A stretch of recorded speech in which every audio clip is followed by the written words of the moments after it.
We are talking about his worldly existence. Worldly existence of the Imam has concluded. There lies his body. When no inhibitions are there, this is the situation that you see. Millions of people. Now you just move fast forward into a city where you have an actual Imam sitting over there. You have an actual Imam being over there. What would be our situation? We would want to rush to that place. We want to rush to that place. We want to be with the Imam. We want to see him. We want to talk to him. We want to listen to him. At that time, the influx into Kufa will be so big that Kufa will rapidly start expanding. These are the traditions that have come from the Masumin. And when it will start expanding, then the price of Kufa will rise. The land of the price of Kufa will rise. And we had mentioned Shibram min al-ard bi Shibrim min dhahab, that each span of a land of Karbala would be equivalent metaphorically to a span of gold. That's how it would go. Right now, between Kufa and Najaf, the difference is almost 10 to 12 kilometers. The distance between Kufa and Najaf. These are in Iraq the twin cities, as you have the twin cities in the US, St. Paul and Minneapolis. St. Paul and Minneapolis are called the twin cities. In Iraq, these are the twin cities, Kufa and Najaf, almost 10 to 12 kilometers separating them. When Kufa starts expanding, there will be no difference between Najaf and Kufa. They will be one city. It will move together. Najaf and Kufa will be included together as one city. But that would still not be the case, because Kufa will continuously expand, and expand to such an extent that as of now, between Kufa and Karbala, the distance is 80 kilometers. Tradition says that when Imam sets up his global capital in Kufa, and the influx of people will come, and everybody would want to come there. And this is the sixth Imam telling Mufaddal ibn Umar that at that time when Imam will be in Kufa, everybody would want to come there. Everybody would want to be part of that global capital. Everybody would want to be there. At that time, the city will rise. Najaf will become part of Kufa, or Kufa will become part of Najaf, whatever. It becomes one city to such an extent that now Kufa will keep on expanding till Imam Sadiq alayhi salam is talking to Al-Mufaddal and says it will become so big, وَاتَّصَلَتْ بُيُوتِ الْكُوفَةِ بِالنَّهَرِ Karbala. It will reach the peripheries of Karbala. Where is Kufa? Where is Karbala? Look at the map of Iraq and you will realize the sudden explosion of the expansion of the city of Kufa. Imam says it will expand so much that the outer boundaries of Kufa would be touching the peripheries of Karbala, which is a massive city, because it's going to be a global capital. And when this happens, then a problem will arise. When the influx of the people is so much. Now these are the things we are seeing. We are moving from city to city to see what changes the Imam would be doing. When this happens, there is one issue that would come up. And that issue is something that you and me have been craying from times immemorial. From the time we have become baligh, and from the time we come for salat into the mosque, there is one grief, one anguish, and one desire that is there in our heart that has not been fulfilled, and that is to offer prayers behind an Imam Masoom. This is one dream that everybody wants. People have gone to Iran. People have gone at the time when Ayatollah Bahajat was alive. Those who have gone to Iran, when Ayatollah Bahajat was alive, you would see they would make a beeline. If they are in Qom, they will make sure at least one Maghrib and prayers they recite behind Ayatollah Bahajat, marhum, rahmatullah alayh. But the reason was that somebody reciting behind Ayatollah Bahajat, he sees a complete upheaval, an overwhelming effusion of sentiments in the salat, because that alim, when he would recite his prayers, he would cry, and the whole masjid behind him starts crying in the prayers. This is the case of a small servant of an Imam Masoom who tried to follow an Imam Masoom. What to speak of an Imam standing in front of us and we knowing he's leading the prayers? This is one of the reasons that people will make a beeline to Kufa to offer prayers behind Imam Masoom.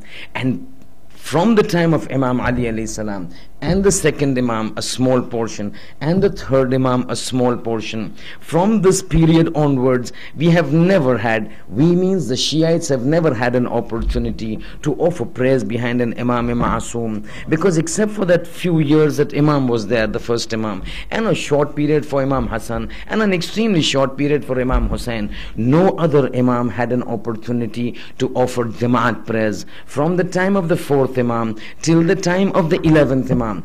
After the third Imam, the only Imam who had an opportunity to offer prayers openly was the 12th Imam, when he was offering the Salatul Mayyit over the dead body of his 11th Imam, of his father. None of the Imams from the 4th Imam to the 11th Imam had an opportunity. Let me even include the 12th Imam, because at 5 years of age he reappears.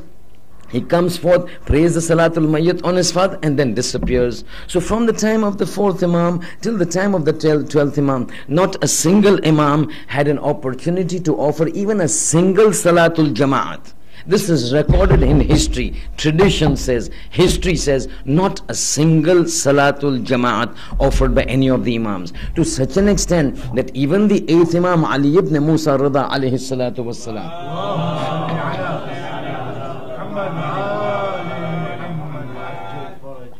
even the 8th Imam, with his ability to have taken over, granted by Ma'mun a position, although a figurative position, of Wali Ahad, the Wilayat Ahdi, the crown prince, despite even that having been given to the 8th Imam, Imam was never given an opportunity to offer even one prayer. There was one small window that had opened at the time of Salatul Eid, when the Imam was told, now you will be asked to lead the Eid prayers. But even when Imam came out, and the persona that he exuded, and the manner in which he came out, and the following that the people had, tradition says trees were bending down with that azamat with which Imam came. This is Wilayat al-Taqwini he was exercising. The entire city in a complete turmoil, because the first time they were seeing a real representative of Allah subhanahu wa ta'ala stepping out into the streets, bare feet, without ammama, in the open skies, white dress, on the day of Eid. It changed the entire event. Halfway through the place where he was supposed to offer Eid, Ma'mun called him back, come back, you are not offering the prayers. So even a small window that had opened out was shut off because of the persona that they exuded. So none of them had it, and this has always been the desire of a Shia, that we offer even 1 2 rakat prayers behind an Imam Masum. It is an entirely different experience. This will happen in Kufa, when Kufa is established. When the Imam starts, people come to know the Imam is leading the prayers. All over the world people will come. All over the world people will come, this as you see in Karbala. But the masjid over there will not have the ability to accommodate all these people. So people would come to Imam and says, Salatul Jummah, we don't have place, we can't pray behind you, people are being left out, they cannot pray. At that time Imam promises, I will build for you a mosque. The 6th Imam is also saying that when the 12th Imam is given a complaint of this nature, that the people are so many, they are not able to be accommodated for the prayers. Then the 6th Imam says, وَإِذَا قَامَ قَائِمُ آلِ مُحَمَّدٍ بَنَا فِي ظَهْرِ الْكُوفَةِ مَسْجِدًا. He will build a masjid, and it will be so big that tradition says it will be the largest mosque on the face of the earth. This tradition says, I just recited half the tradition. The last sentence gives the dimension of this mosque. The 6th Imam is telling Al-Mufaddal ibn Umar, when he's talking about the influx of the people into Kufa, after Kufa has been established as the global capital of the world. At that time the 6th Imam says, وَإِذَا قَامَ قَائِمُ آلِ مُحَمَّدٍ, when the Qa'im of Ali Muhammad rises, بَنَا فِي ظَهْرِ الْكُوفَةِ, in Kufa he will build masjidan lahu al-fubab. For that mosque that will be built, just the dimension he's not explaining, but he's saying it will be so big, it will have 1,000 doors. And ulama have discussed in their books, when they're talking about the 12th Imam, that this masjid will be so big that just an understanding is that it will have 1,000 doors. It has to be that big to accommodate the people that would be coming. him. So in Kufa, he comes, establishes capital, then he builds a mosque that is so wide so as to accommodate them. Tradition says, traditions of the Masumin say, as well as the explanations of the ulama say, this is going to be the biggest mosque on the earth, established in Kufa.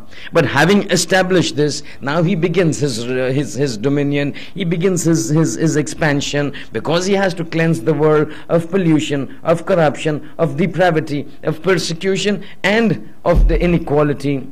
As he's going, he will face opposition, and the majority of the opposition would come from people who do not. The opposition will come from various fronts. We have said, within the 12 Imams, within the Ithna Ashri, within the Shiite community, a group will stand up against him. But that does not mean the others will not stand up, because now he's going to cleanse things. When you attempt and endeavor to set things right, you tread on people's toes. And when you tread on people's toes, people don't like it. And then when people don't like it, they retaliate. This retaliate will take the form of an opposition. When the opposition takes place, one group will be from within the community. When I say community, I don't mean the MK community, I mean the Shiite community. But then there will be other oppositions from those who follow the other faiths, primarily the Christians, because they will be in large numbers. Obviously, anybody wanting to bring a change, there is an opposition.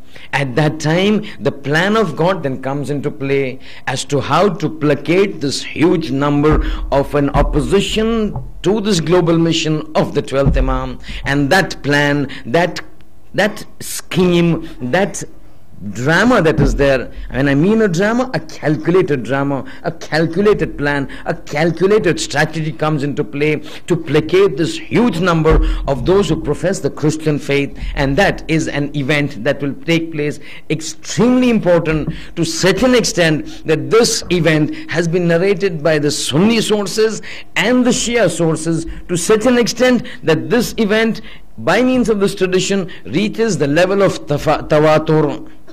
In Arabic, in the science of ahadith, there is a term that is referred to when you talk about a certain hadith, and that is tawatur.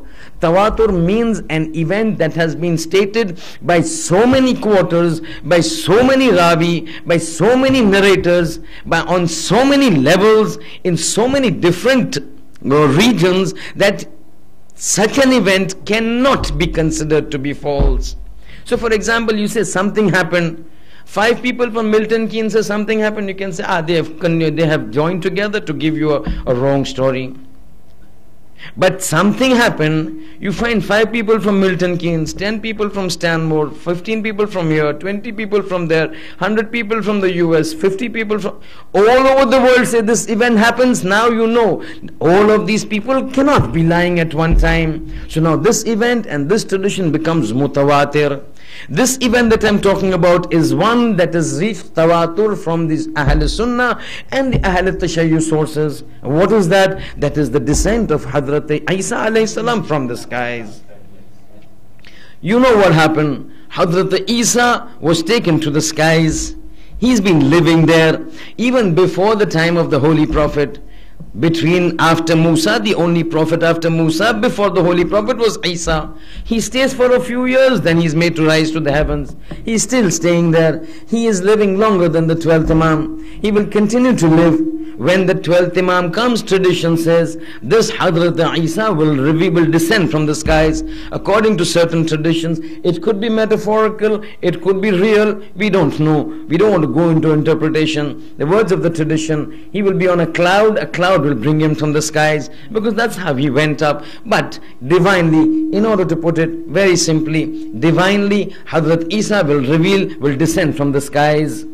Now you understand the entire sequence that will take place and the logic behind this, and you will realize makaru wa makarallah wallahu khairul makirin, that people plan out and Allah plans out, and see the planning of Allah. At one time it could be understood that Isa was taken to the skies. For what reason? At that time it was not understandable. Now understand. Look at the scenario. The 12th Imam comes, an opposition of a huge magnitude of those who follow the Christian faith, of those who profess to the prophethood of Hazrat Isa alayhi salam, are now opposing him. Tradition says he will come down somewhere near Damascus. I'm not going into the details because there are a lot of conflicting reports in which part of Damascus he will come. We don't want to go into the details. He will come down. When he comes down, he will come to the 12th Imam. He will bow down before the 12th Imam in the sense that he will say, Yabna Rasulullah, give me your hand.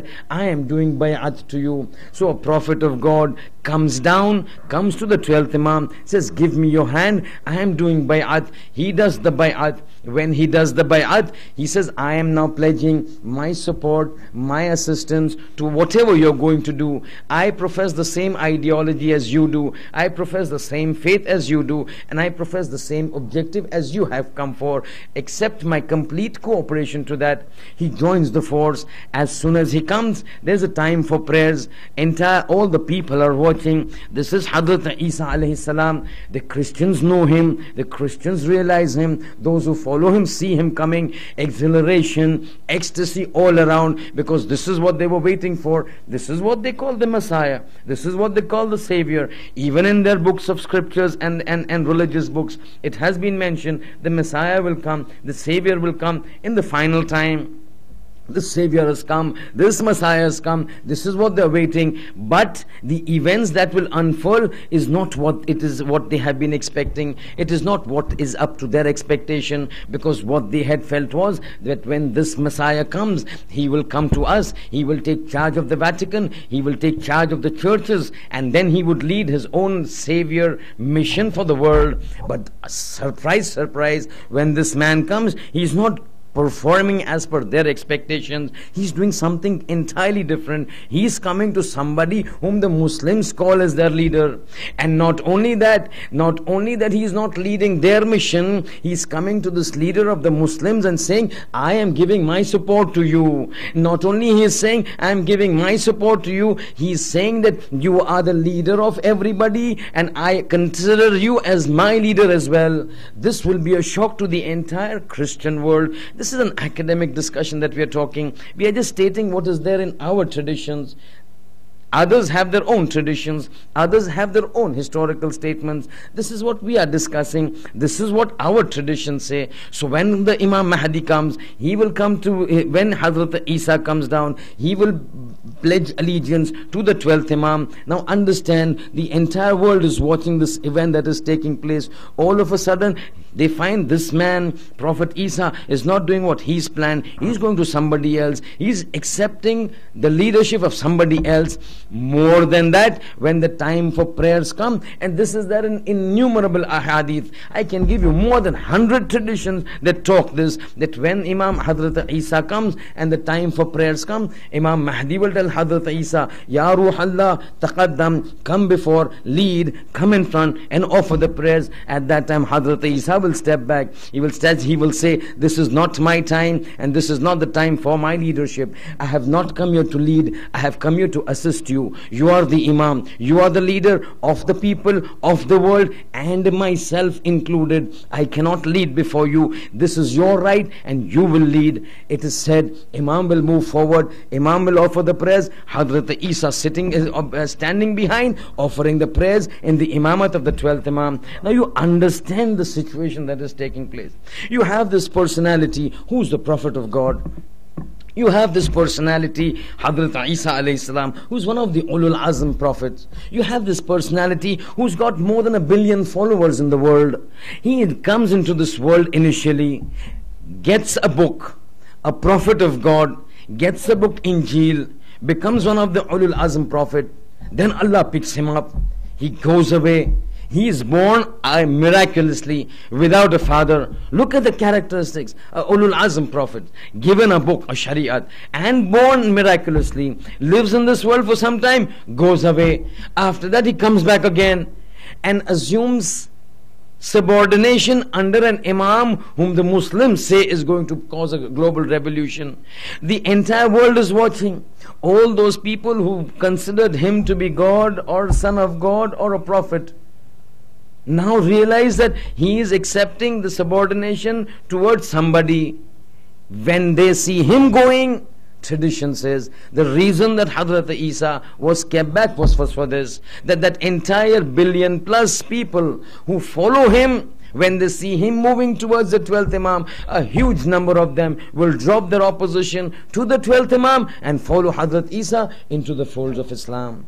You see the logic, you see the intelligence, you see the plan of Hazrat Isa, and this is exactly the same thing that took place. This is exactly the same thing that took place. I think the watch is... I can't see the time, so I will... Sallu ala Muhammadin wa ala Muhammad.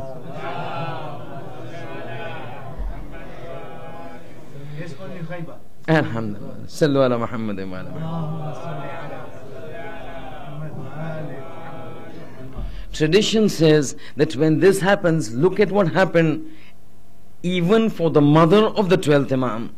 I'm going very quickly, very short, to tell you that at times when leaders go places, the followers also go to that same place. And in order at times to get the followers to go to a certain place, God uses the help of the leaders to take those people to those places. Here you see, if it was just Imam Mahdi coming and talking to the people who follow the Christian faith, that I am the leader, you need to follow me, I am come on a mission of global reformation and peace, how many would have come? But suddenly when you see a person whom they regard as reverend, whom they regard as being considered to be deferred, to be esteemed, to be respected, when he pledges his allegiance to the 12th Imam, a huge number of the Christian population will follow Hazrat Isa alayhi salam and do bayat at the hands of the 12th Imam. Look at what happened at the time of Hazrat Narjis. Bibi Narjis, the mother of the 12th Imam, she was not a Muslim. Initially when she was there, she was not a Muslim. She was the granddaughter of the emperor of Rome. She was from the Christian faith. She believed in Hazrat Isa alayhi salam. She was not a Muslim, but her tradition was that when she comes, it's a long tradition. The 10th Imam sends somebody over there to the ports of Baghdad, that a certain lady will come. When she comes, you will see these characteristics. Fulan events will take place. When these events take place, you will do so and so things. At that time, this lady will come to you with utmost respect. Take this lady, bring her to my office, bring her to my house in Baghdad. From Baghdad to Medina. All the events take place. This person then asks that lady, how is it that you happen to come? Then the tradition of that lady, Bibi Narjis, when she says that my name was Malika, I am the granddaughter of the Kaiser of the Roman Emperor, the Caesar, the Kaiser we call them in Arabic terminology. My grandfather was a Roman emperor. We believed in the Trinity of God. We believed in Prophet Isa. At that time I was supposed to get married, and that incident took place with the first person.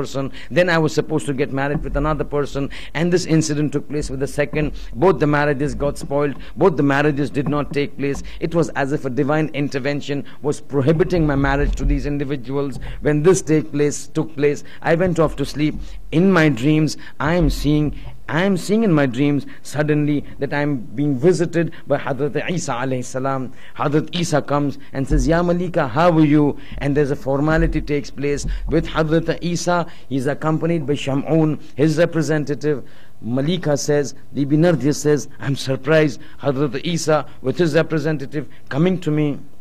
This is the man we regarded as the Son of God. This is the man we considered part of the Trinity. This is the man with his representative Shamun over there. At that time, I see him as if he's expecting somebody, nervous, flustered, moving around, waiting somebody. And I'm thinking, this is the man that we regarded as the Most High. He's waiting, he's nervous, as if expecting somebody great. Who's this person that he's expecting? All of a sudden, I see a bright light coming from the sky. That that bright light is accompanied by several other individuals, all of them exuding light, all of them exuding illumination, all of them exuding radiance. And as soon as this personality who's at the forefront with the maximum luminosity, when he comes in, I see Hazrat Isa. This is Malika Bibi Narjis, the wife of the 11th Imam, the mother of the 12th Imam, is talking. Prior to her conversion into Islam, when she was a Christian follower of the Christian faith, she says, I see Hazrat Isa rushing towards that personality. As he sees them, he takes his hand, kisses his hand, does mu'anaka, gives him a hug, kisses on his forehead. And I am thinking, I have always regarded this man to be the highest. I've always considered this man to be the most high, but he's showing subservience to somebody as if that person is even higher than him. So she says, "Ya, oh Isa, who is this man?" Isa turns to Malika and says, "Don't you know him? This is Prophet Muhammad, the Prophet of Islam."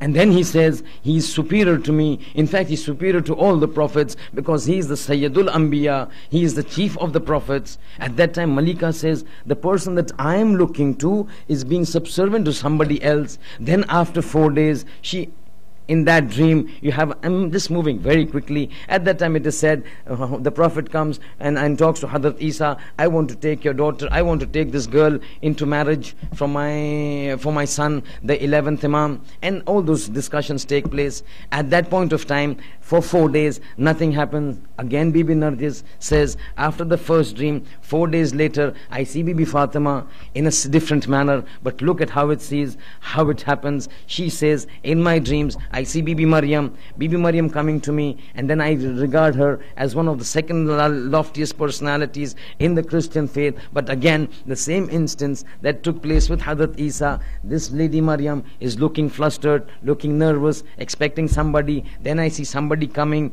beautiful, radiant, luminous light, and Bibi Maryam goes and shows her love, her deference, her respect, her esteem. Then when I ask who's there, then just the Bibi Maryam says, you don't know her, she's my lady, she's my master, she's my chief, she's the chief of all the ladies of the universe, Fatima Zahra.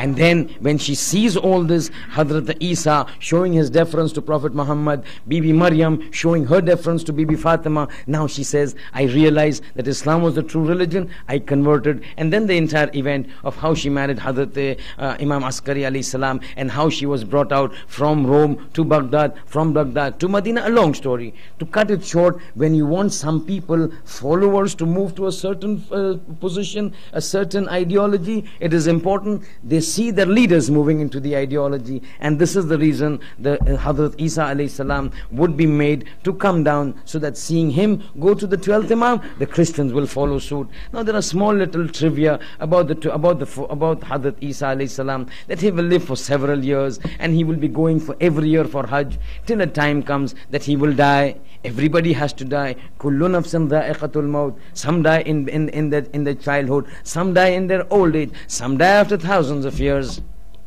But this is what will happen with Hazrat Isa alayhi salam. He will die, and traditions will say that the burial of Hazrat Isa will be done at the hands of the 12th Imam. He will give him kafan, he will give him ghusl, he will give him kafan, he will give him dafan. Tradition says the kafan will be the same cloth that was stitched by Hazrat Maryam, and in that piece of cloth, Imam, the 12th Imam, will give Hazrat Isa the kafan and will put him into the grave, informing everybody, now Isa has gone.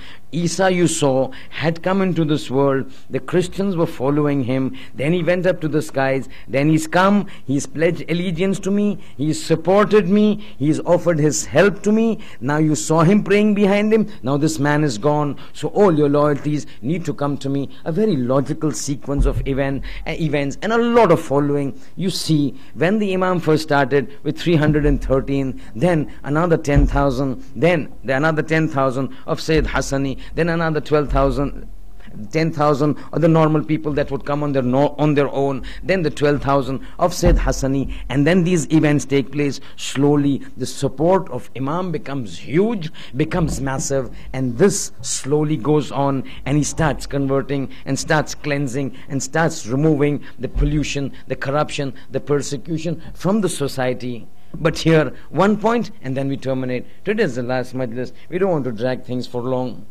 Over here there is one point, one aspect that we need to understand before we come to the Masab, is that in our philosophy, in our belief, in our faith, there are certain things that can only be done by an Imam Ma'soom. And understand this, because this is an extremely important point that can hold a person in good stead to understand whether a person who's claiming to be an Imam is a rightful Imam or not.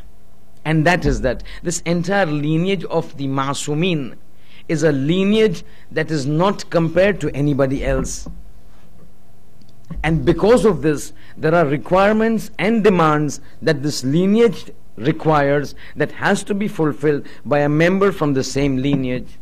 Means what? Lot of words, confusion. Let me put it very easily, very clearly. It is our Shiite belief, and it is an irrefutable fact. It is one of the tenets of Islam, of the Shiite faith, is that when a Ma'soom dies, it is only another Ma'soom who can offer the Salatul Mayyat on that. It's only a Ma'soom who can offer. It is not possible for a Ma'soom to die and his Salatul Mayyat is being offered by somebody else. Understand what I'm saying. It is not that a Ma'soom's dead body is there and somebody comes and prays. Anybody can come and pray. What I am saying is that a Ma'soom will not be buried till another Ma'soom has come and offered the Salatul Mayyat. This is our faith, and probably we may not be aware of it. But in the times of the Imam, this was a known fact, that if an Imam dies, his Salatul Mayyat has to be recited by a Ma'soom before it is put into the grave. Anybody else reciting cannot. How can it be when a perfect human being has died? How can an imperfect human being comes and says, I am leaving you and putting you into the grave? It has to be done by another Ma'soom. And this is done where? The time of the sixth Imam. The time of the sixth Imam is a very sensitive phase in our history, specifically with respect to the Shiites, because from the time of the sixth Imam, a lot of communities, a lot of religious madhahib joined from the first Imam to the sixth Imam together. But from the time of the sixth Imam, you find them shooting out. You find a lot of them splitting. So you find the Ismailis, you find the Bohras, you find the Waqifiyah, you find the Ithnashris, all moving out from the sixth Imam. So the time of the sixth Imam is a very critical phase. And it is an advice. People should read the life history of the sixth Imam to know what went wrong. One of the offshoots that got deviated from the time of the sixth, the personality of the sixth Imam was such that it was so difficult for people to accept somebody after the sixth Imam, and they always made a mistake, except the Ithnashris. Everybody had a different opinion, everybody had a different following for it. So we find one of them was the group called Waqifiyah. Ali ibn Abi Hamza was the leader of the Waqifiyah group. What is the Waqifiyah group? The Waqifiyah group says after the sixth Imam, the Imamat came into the seventh Imam, like us. But after the seventh Imam, the Imamat is gone. The Mahdi was the eighth Imam. But they never considered the eighth Imam to be Imam Ali ibn Musa Rada. And hence they are called the Waqifiyah. In one of those discussions of the eighth Imam, because now he is the bone of contention, the Waqifiyah group says after the seventh Imam there is no Imam. There is an Imam, he's gone, the Mahdi. That means the eighth Imam is the Mahdi. Eighth Imam, Imam Ali, Imam Rida alayhi salam is telling him, I am the Imam. So in a debate between the leader of the Waqifiyah group, Ali ibn Abi Hamza, Batai, Imam is talking to him. So this person is saying, you cannot be the Imam. He's telling the eighth Imam.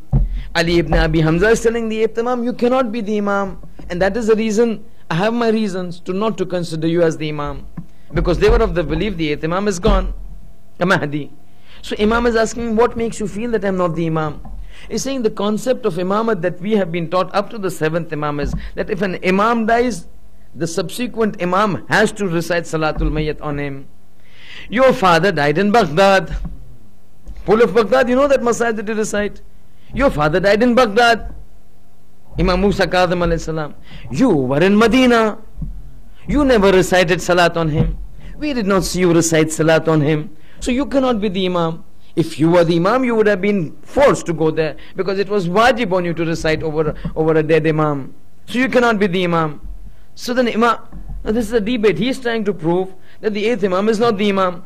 So imam is saying, do you believe in Hussein? Look where the 8th imam is taking the discussion. He's saying, do you believe in Hussein? He's saying, yes. He said, do you believe Hussein was an imam? He's saying, who will not believe Hussein was the imam? Karbala, Hussein? Who says no? He says, you believe Hussein is the imam? He's saying, yes. He's saying, you saw Hussein was killed in Karbala? He's saying, yes. We believe that, we followed every year. He's saying, who recited the salat of Mayyat on Hussein? Everybody was killed. Companions were killed. Relatives were killed. Ladies and women, everybody was taken captives. Who recited the salat on Hussein? He's saying, everybody knows it's our belief. Imam Sajjad. Imam Sajjad was in prison. Imam is telling him. Imam knows, he's trying to argue with him. He wants to lead him to a point. He's saying, you says Imam Sajjad is said, but Imam Sajjad was taken, he was a prisoner. At this time when you're talking, 3 days after, he was in the prison, he was in Kufa. How could he come? So he's saying, Ya Ali ibn Musa, what are you saying? It is our belief that Imam Sajjad was the Imam. By means of mu'jizah, he came from the zindan of Kufa to Karbala to recite Salat. So Imam is saying, a person who is in the prison in another city could come to recite and offer prayers over Hussein. Me staying in Medina, not in prison, could not have come to recite Salatul Mayyat on Baghdad. You understand? Sajjad in the prison outside Makkah, outside Karbala, could come by Ijaz to recite Salat. You think when I'm not in prison in Medina, could I not have come from Medina to Baghdad to offer prayers over my father? That man remained quiet because he had no answer. What I'm trying to prove is that even at that time, this belief was very embedded into the Shiite faith, that for an imam who's passed away, the only person to recite the Salatul Mayyat has to be another Masoom. Where am I leading to? I'm leading to a certain concept which I will not be able to discuss today. That is the concept of Raj'at. Where does it come? Kullu nafsin dha'iqatul maut. Thousands of years Isa was there. Allah says, go down. You have to go down. Because it's my sunnat. وَلَن تَجِدَ لِسُنَّةِ اللَّهِ تَبْدِيلًا. My sunnat says everybody who's born in this world has to die. Isa, you have not died. You have been kept on top for a plan. That plan needs to be implemented. Go implement the plan. You have to die. Isa will die. Ghusl, kafan, dafan will be done by another Masoom. Who? The 12th Imam. So the sunnat is maintained. But when you come to the 12th Imam, he cannot be an exception to the sunnat of God. وَلَن تَجِدَ لِسُنَّةِ اللَّهِ تَبْدِيلًا.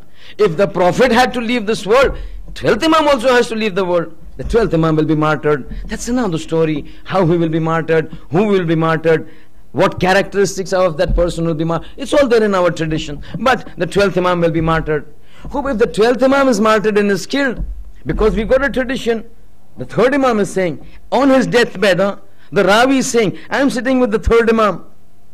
I am sitting with the 3rd Imam. And the Ravi is saying, next to his head is a tasht. These are the words of the riwayat, tasht. In that, pieces of flesh of Imam Hassan are pouring out because of the poison given by Ju'ada. This is not Masayaba, I'm giving a history.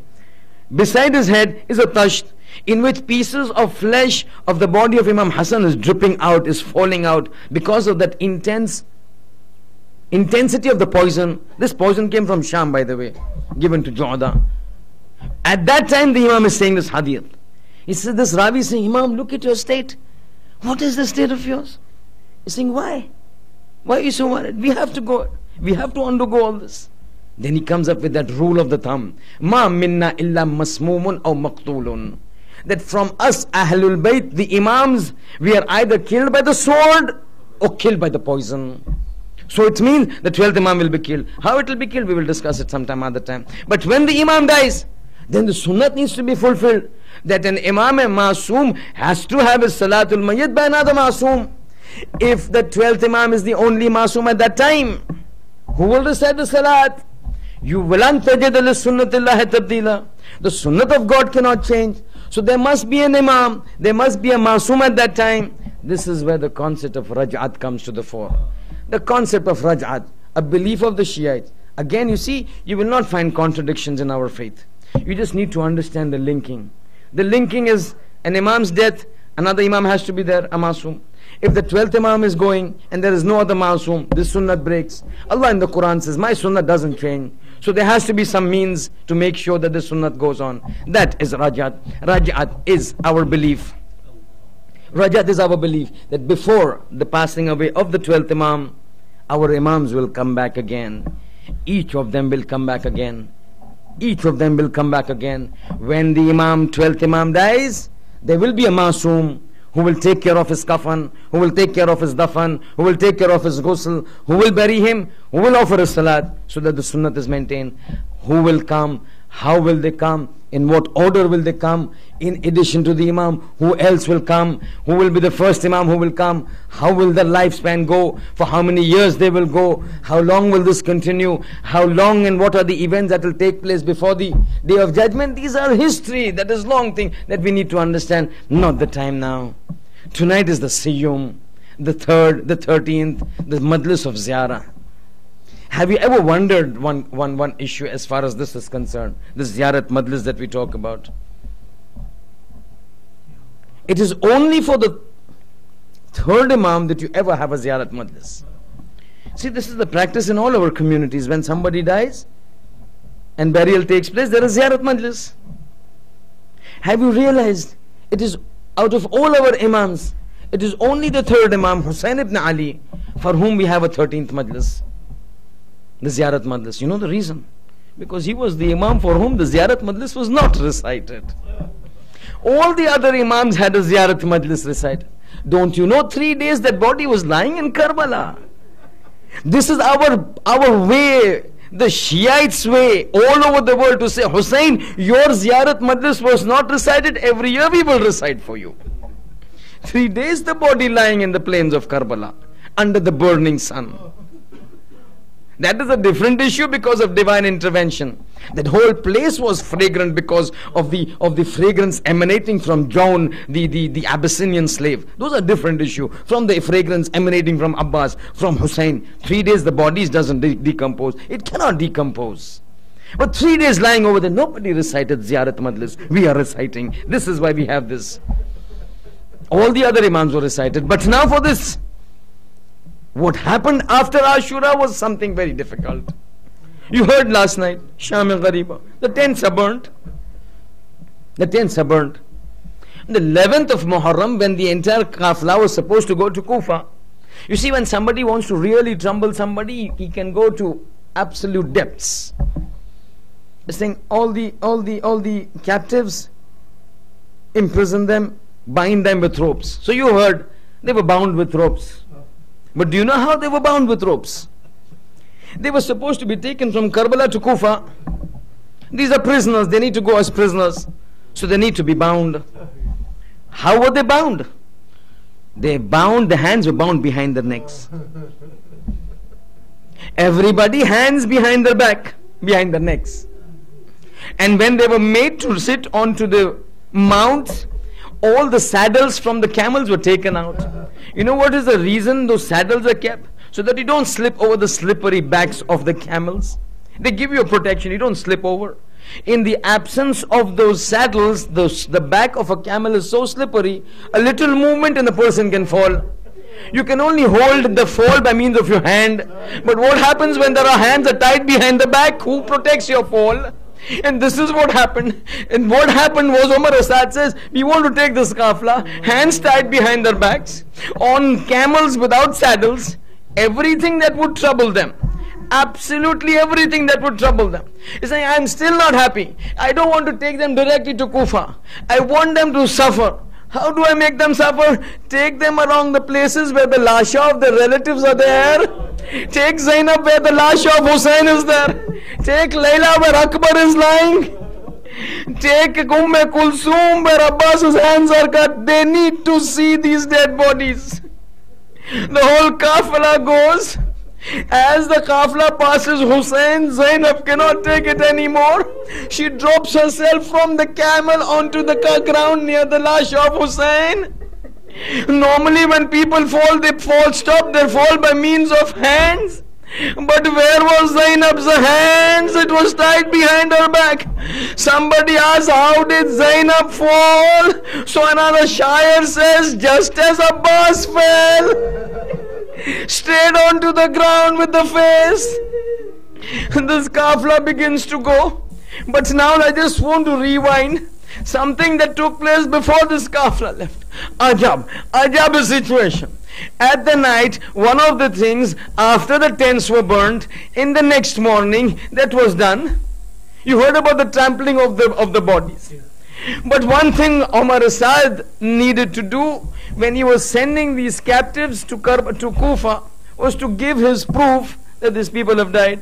Ibn Ziyad said, I need proof. I need proof. What proof you want? I want the heads of all these people. So everybody, the heads were taken off. Everybody, the heads were cut.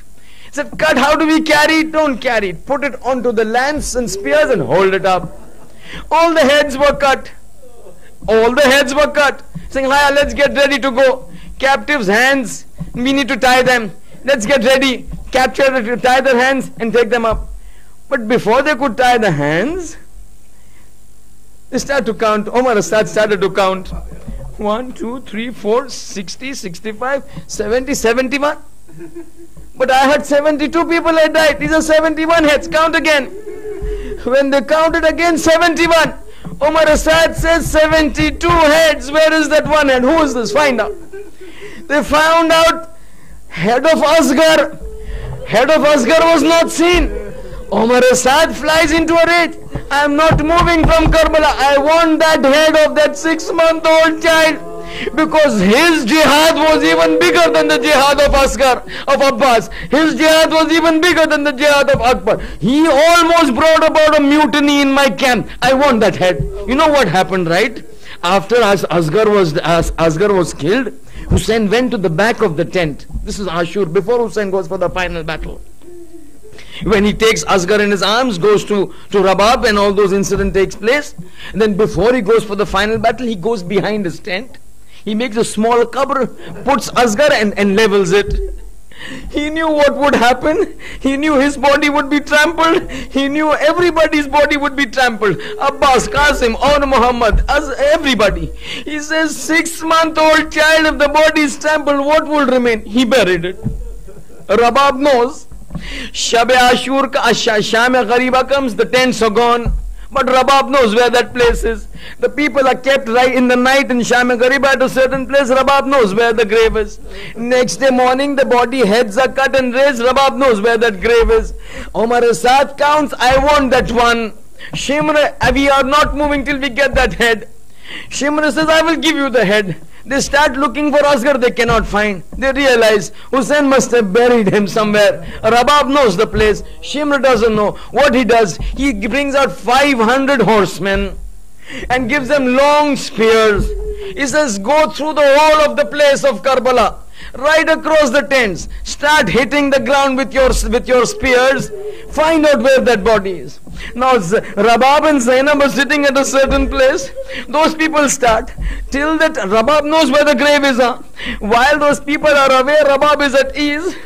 But slowly after hitting, each one hitting the ground, 500 people with spears trying to find out where this Asghar is, the body of Asghar. As they start coming closer, the heartbeat of Rabab begins to increase. As they come closer to the place where the tents are there, Rabab holds Zainab's hand. Shahzadi, my son Rabab, my son Asghar. As they come, Shimr is approaching. He is hitting the ground and Rabab is watching, coming closer to the grave. Now that he hits the ground and pulls it out, together with the spear, the small body of Asghar comes out, the body comes out and the shriek of Rabab comes out. Asghar! The body is taken. Shimra looks at it, happy, puts it down, comes out from the horse, removes the spear from the body. The body is onto the ground. He takes out his dagger. He takes out his dagger, bends down, one knee onto the body of Asghar, one hand onto the hair of Asghar, and the knife runs. Rabab turns to Abbas. Hey Abbas, my Asghar, being killed twice, one with a three-pronged arrow, now with the dagger of Shimr. Abbas, come to your nephew's help. وسيعلم الذين ظلموا أي منقلب ينقلبون ألا ولعنة الله على القوم الظالمين. ما تمحس